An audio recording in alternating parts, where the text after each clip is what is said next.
Hello friends, this is a model of rolling shutter.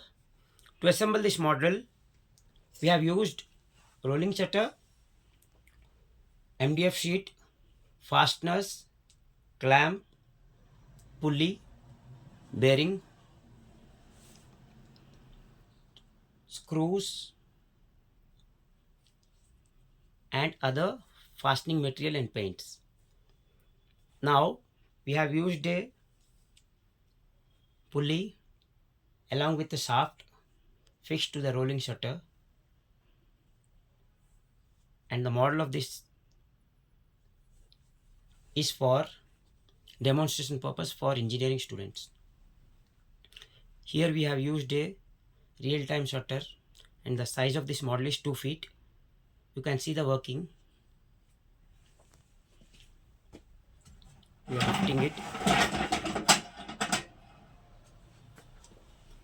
This is how rolling shutter works. Thank you for watching the video. Please like, share and subscribe.